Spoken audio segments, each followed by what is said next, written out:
तो अब यहाँ पर हमारे पास स्टार्ट होता है सॉरी, हमारा चैप्टर स्टार्ट होता है इन्वेंट्री मैनेजमेंट। इन्वेंट्री मैनेजमेंट में हमारे पास एक न्यूमेरिकल है EOQ का सही है, जो इंपॉर्टेंट है, जो कि हमें मिस ने कहा था कि ये हो सकता है कि मतलब यही होगा पेपर में, यही आएगा, मिस ने तो यही कहा था, अब आगे कुछ नहीं पता we can not say anything about that भाई, सही है ना, उसका रिस्क मैंने लिया था अपने सर पर भाई। तो बाकी ये क्या कहते हैं यार,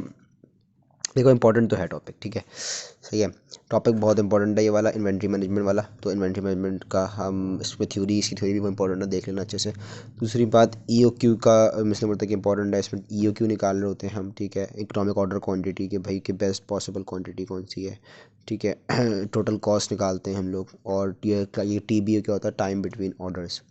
ठीक है, इसमें भी हम EOQ को डिवाइड कर देते हैं डिमांड से। D से डिमांड है, S से जो है वो आपकी होल्डिंग कॉस्ट है, ठीक है, और H जो है वो होल्डिंग कॉस्ट है, S जो है वो ऑर्डरिंग कॉस्ट है, ठीक है। ये आपकी EOQ हुई है कि भाई एक डिमांड कितनी आई हुई है, उसकी ऑर्डरिंग कॉस्ट क्या है और उसकी होल्डिंग कॉस्ट क्या है। तो वो जो कॉस्ट सबसे कम कॉस्ट होती है वो आपकी इकोनॉमिक ऑर्डर क्वांटिटी ये कॉस्ट हो जाती है, तो आपको पता है ठीक है। तो ये टोटल कॉस्ट हो गया ये तरीके होंगे, इसमें कुछ भी नहीं करना, सिंपल वही तरीका है, वैल्यू निकालो और पुट करो, और क्या कहते हैं फॉर्मूले वैल्यू पुट करो, बस, और कुछ भी नहीं, कुछ भी नहीं। खैर सवाल पढ़ते हैं, ये सवाल मैंने बुक की एग्जाम्पल का ही उठाया है, ठीक है, और अब बुक तो मैं दिखा नहीं सकता तो मैं लिख लेता हूँ सवाल बाकी ये है कि 2 टॉपिक इसके बाद और हैं जो कि हम करेंगे, वो थोड़े बड़े हैं, बाकी ये सिंपल सिंपल टॉपिक्स हैं इसमें क्या है, और थोड़ा डाटा निकाल लेते हैं। बोलता है कि Nelson hardware store stocks 19.2 volt cardless drill sorry cordless drill that is a popular seller. Annual demand क्या है भाई कि 5000 यूनिट्स है, ऑर्डरिंग कॉस्ट क्या दी है, $15 दी हुई है, इन्वेंट्री होल्डिंग कॉस्ट क्या है, 4 यूनिट पर डॉलर, सही है और ये क्या दिया हुआ है स्टॉक से 19.2, इससे ये क्वांटिटी दी हुई है क्यों दिया हुआ, ठीक है। अब क्या है कि यार देखो सिंपल सी वैल्यूज़ दी हुई और कुछ भी नहीं करना। अब तुम लोग बोलोगे मुन्नी तुम इतना सिंपल सवाल करा रहे हो यार, ये तो हर जगह ही हो जाता है तो भाई बुक के सवाल उठा लो, ठीक है इसी तरह के सवाल आते हैं।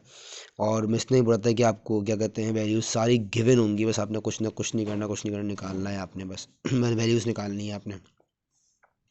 और अगर ज़्यादा मुश्किल दे भी दिया तो उतना मुश्किल नहीं होगा, टेंशन नहीं लो तो बुक के सवाल की प्रैक्टिस कर लेना, ग्रुप में ऑलरेडी मैंने दिए में सवाल कौन से प्रैक्टिस करने हैं जो मिस ने बताए थे असाइनमेंट के लिए भी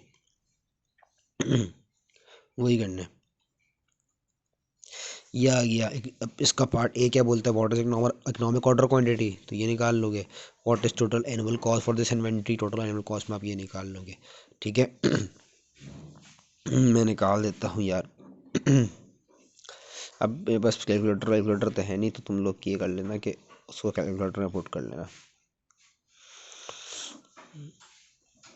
ये ओके लिख दोगे तुम लोग और टोटल कॉस्ट में टोटल कॉस्ट को C भी कह सकते हो, TC भी कह सकते हो, कॉस्ट ही एक तरीके से, तो बात तो हो जाती है, ठीक है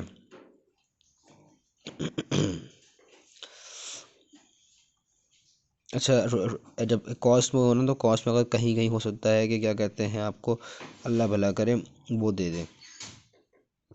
सेफ्टी स्टॉक, सही है, सेफ्टी स्टॉक शायद दे दें, कुछ कंफर्म नहीं है, कुछ कह नहीं सकते। अगर वो सेफ्टी स्टॉक देते हैं तो फिर आप लोगों ने यहाँ पर ये फॉर्मूले में एक और चीज़ ऐड जाती है H करके, अगर वो सेफ्टी स्टॉक देते हैं तो H करके